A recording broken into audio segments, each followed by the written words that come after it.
What is up, you gorgeous, fabulous creatures, and welcome back to another episode of the Losing It podcast. You're here with Kylie Pax, Australia's emotional eating coach. We are diving into part 2 today. This was a 2-part episode last week, but it wasn't last week. It was Tuesday. It was 2 days ago. We covered part 1 of 7 signs and huge red flags that you're an emotional eater. And we got through the first 3 points. And because I want to keep these podcasts 15 minutes or less so you can just tear off a chunk and digest it really quickly, we have split this one into 2 because we're going to run through very swiftly today the remaining 4 points. Now, I will just bring you up to speed really quickly. If you haven't listened to last week's, if you haven't listened to Tuesday's episode, I would scooch on down and listen to that so that you get the first 3 points and you understand what we're talking about. Because not only am I giving you the red flags to watch out for, but also the solutions. Hello, otherwise what is the point? So what we did was we covered the first 3, which were you would generally have a really long laundry list, I said, of foods that are, food rules, like I can eat this and I can't eat that, or I can't eat this after 7 p.m, or I can only eat certain amounts of this food, otherwise it's going to turn into glog in my stomach and I'll wake up looking like a forest animal, right? The second one was you hide your favorite foods around the house so that your family or other people either don't eat them themselves or see you eating them. The third point was you eat an entire meal while you're waiting for your actual meal to heat up, like in the microwave or on the stove. You will generally either sit in the pantry or the fridge, just stuffing your face mindlessly and randomly with stupid shit when your food is literally 7 seconds away. Now, before we dive into the remaining 4 red flags, let's just really super quickly recap the actual eating codes that are going to be the solutions for each one of these problems. Now, if you don't have these eating codes, you can get them over at kyliepax.com/free course. I give you a 4-part video series with exactly what I did to lose 20 kilos using the eating codes that I've created. Or you can join me and the other members over in F the Scale, where I do live weekly coaching. You have an entire really intricate breakdown of the eating codes, plus a bunch of bonus courses, my blueprint that I use every day, like my personal blueprint that I use every day to transform not just my body, but my entire life by rewiring the neurons in my brain so that I don't crave stupid ass amounts of food anymore. Now, we're going to keep these really swift, as I said. So eating code number 1, eat when you're hungry, don't eat when you're not. Eating code number 2 is decide what it is that you want to eat. And we do that by making a note, right? We have specific journals over in F the Scale, but you could just do it on a sticky note if you wanted to. You're going to write down what you're going to eat for the day, because the early morning version of you is on point and on the ball, and she knows exactly what is going to help you achieve your weight loss goals and emotional eating goals, whereas the 8 p.m. night version of you doesn't give a shit. So we're going to make a commitment really early in the day. The third eating code is satisfied, not stuffed, which means you basically stop eating when you're 80% full. You don't finish eating when you're rolling around on the floor like a Christmas meal. The 4th eating code is not using food as a way to tune out of your life and your troubles and all those sorts of things. And the 5th eating code, which is really probably my favorite child of all of them, is act like the person you want to become. Now, I'll expand on these as we go through the remaining 4 points today. But the 4th point, so carrying on from last podcast, the 4th point was that you stress, or 4th red flag, you stress over food choices and pretty much overthink everything that you eat. I remember having a client really early on years ago, and she'd just heard about the eating codes, and I just explained them to her for the first time. So now she had a new conundrum. She was like, well, I want to eat this, but I want to eat these, I think she wanted to eat like barbecue shapes, which are probably similar to goldfish in the US. Like she wanted to eat this, but she wanted to eat that, but maybe I should have something healthy, and I don't know. And in the end, she ended up binging because she was just so freaked out and confused by the food choices that she should make. Now, we do these as all the time. We feel like we know what we quote unquote should eat, but we feel bad about eating that. Like, well, I want to have the bowl of pasta. It can be something really benign. Like I want to have the pasta. It doesn't have to be, I want to have the deep fried burger. I want to have the pasta, but they say, whoever they are, we don't know who they are, but they literally run our lives. They say that carbs are bad. Like carbs are literally Satan himself. So I can't have the pasta. And now I'm really confused. Like I really want the pasta and I feel like my body wants the pasta and I haven't had pasta for 15 years and I would really enjoy the pasta, but I can't have that. So, okay, maybe I should have the risotto. Oops, no, still carbs. Can't have that. I'll just have a sandwich. Oh, no, bread. Bread is the devil. Can't have that. And you start freaking the fuck out. So in the end, you end up just being so confused and so overwhelmed, you eat all of it in one sitting just to shut down the noise in your head.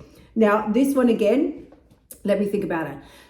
You stress over food choices and overthink everything that you want. Oh my God, this is so easy. This would be eating code number 2, like wrapped up with a shiny little bow on it. Because once you make your decision first thing in the morning, you've made your commitment to yourself. I'm going to eat I'm going to eat this for breakfast, lunch, dinner. I'm going to have these for my snacks. This is what I'm going to have. And it can be, like I said in the previous podcast, it can be quote unquote junk food. You're not sitting there eating apples down to their core all day long. That's not how we roll in F to Scale. Absolutely not. So you can have, I'm going to plan for chocolate and also one of my favorite cookies. I'm also going to plan for a small bowl of ice cream after dinner. I'm going to make sure I plan for the pancakes that I really love at breakfast time. Like you have all these things. But the point is, once the decision's been made, it's fucking made. And you don't deviate from it and you don't switch things out. Like you don't be like, well, I was going to have the pancakes at breakfast, but now there's this huge fry up and blah. No, you stick to what you have agreed to stick to.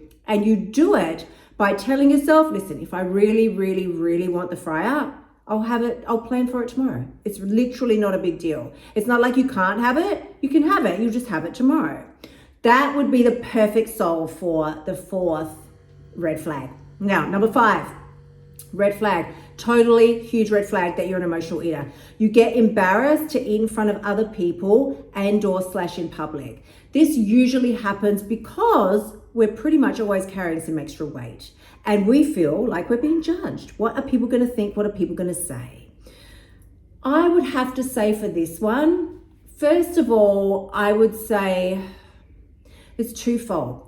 You would use eating code number 3, which is eating to satisfied and not stuffed. If you're sitting out there in front of anybody and you do feel self-conscious about your body and you're stuffing your face with food, that's not going to help your self-concept or your self-image. So forget about what other fucking people are thinking. We don't give a shit about that. I'm talking about self, you and yourself. So I would definitely use eating code number 3, which is the magic weight loss code. You only eat to 80% full. That's how you drop weight dramatically, really easily. That's why I say you can have the chocolate and the ice cream, that you're only ever eating to 80% full. And you're not eating all those things in one day. Like, let's not take my word out of context. So you would eat to 80% full because that will nourish your self-concept. You know that you didn't eat like a pig and you feel really good about what you ate and the amount that you ate. Then the other side of that one is I would absolutely apply eating code number 5, which is act like the person you want to become. Does she, your future version of you who has lost the weight, does she sit around being self-conscious and embarrassed when she's eating out or in front of other people? I don't think so. She's proud of herself and what she's overcome and how far she's come. And she loves the nourishing choices that she's making. She feels really good in her body and she refuses to let anybody make her feel like a piece of shit. Even if they're not, she won't accept her own thoughts that maybe people are thinking this. Well, maybe they're fucking not. So I would absolutely apply that one as well. The 6th red flag that you are highly an emotional eater is you would like to eat carbs and have them in your life, but you feel like you can't do it without punishing yourself the next day. I need to burn these off or I need to compensate for them in some way. As in, you either need to burn an extra amount of calories or you can't eat carbs again for a certain period of time. Or there's just this generic, overarching fear around particular foods. In this instance, I've used carbs because that's the current flavor of the day.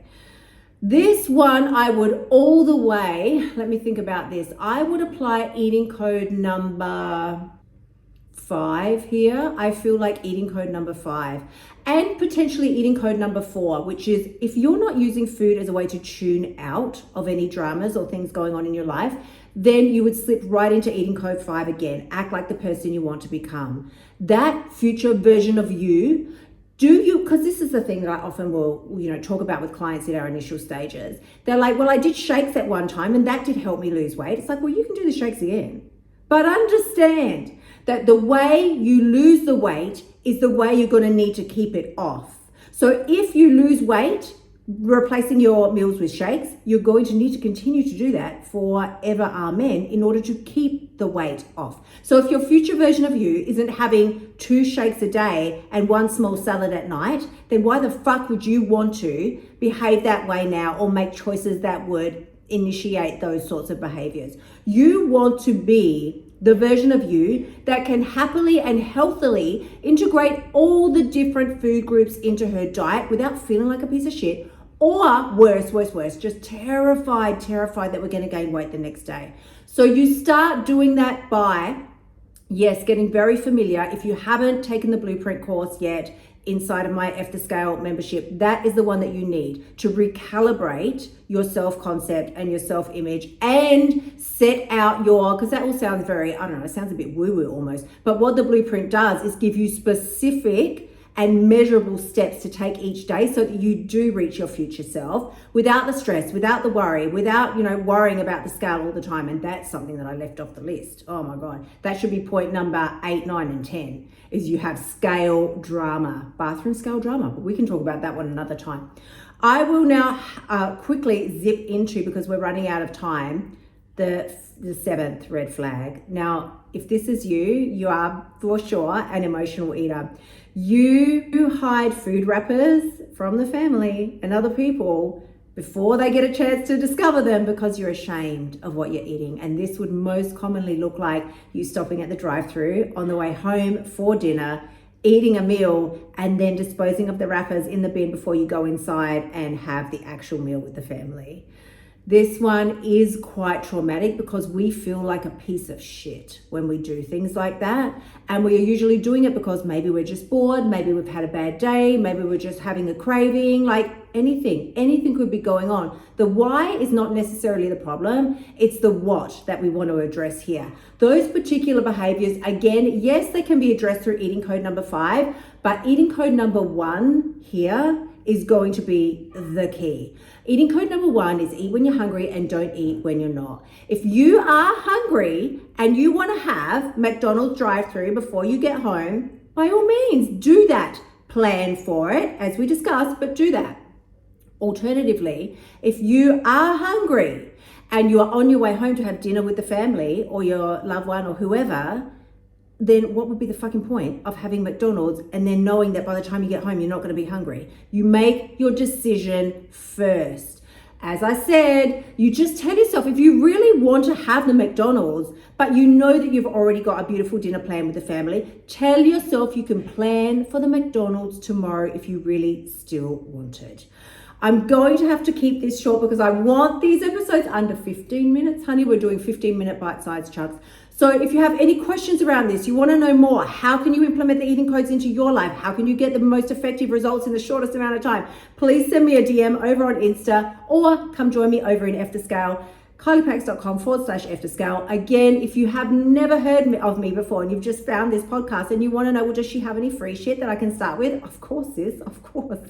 KyliePax.com/free course gives you all of the eating codes broken down into 4 videos that you can assimilate easily and implement to start losing weight today.